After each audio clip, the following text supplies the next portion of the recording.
നമസ്കാരം. തിരുചേതനയിലേക്ക് എല്ലാവർക്കും സ്വാഗതം. നിങ്ങൾ ഈ വീഡിയോ ആദ്യമായി കാണുകയാണെങ്കിൽ സബ്സ്ക്രൈബ് ചെയ്യാൻ മറക്കരുത്. ഇന്നിവിടെ നിലവിളക്കിന്റെ മഹാത്മ്യത്തെ പറ്റിയാണ് പറയുന്നത്. ബ്രഹ്മാവ്, വിഷ്ണു, ശിവൻ എന്നീ ത്രിമൂർത്തികളുടെ ഐക്യം നിലവിളക്കിൽ പ്രതിഫലിക്കുന്നു. നിലവിളക്കിന്റെ അടിഭാഗം ബ്രഹ്മാവിനെയും നിലവിളക്കിന്റെ തണ്ട് മഹാവിഷ്ണുവിനെയും നിലവിളക്കിന്റെ മുകൾ ഭാഗം പരമശിവനെയും പ്രതീകമായി കരുതപ്പെടുന്നു. ദീപം മഹാലക്ഷ്മി ദേവിയെ പ്രതിനിധീകരിക്കുന്നു. ദീപത്തിന്റെ പ്രകാശം സരസ്വതി ദേവിയുടെ ജ്ഞാനത്തെയും വിദ്യയെയും സൂചിപ്പിക്കുന്നു.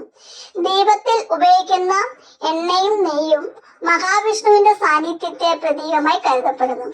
ദീപത്തിൽ നിന്നുള്ള ചൂട് പാർവതി ദേവിയുടെ ശക്തിയെയും കരുണയും പ്രതിനിധീകരിക്കുന്നു.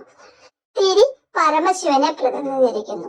ലക്ഷ്മി, സരസ്വതി, വിഷ്ണു, പാർവതി, ശിവൻ എന്നിവരുടെ ദൈവിക സാന്നിധ്യം ദീപത്തിൽ നിറഞ്ഞിരിക്കുന്നു.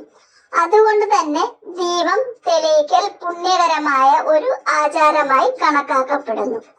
ദീപത്തിന്റെ പ്രകാശം വീടുകളിൽ സമാധാനവും ഐശ്വര്യവും നിറയ്ക്കുമെന്ന് വിശ്വാസമുണ്ട്.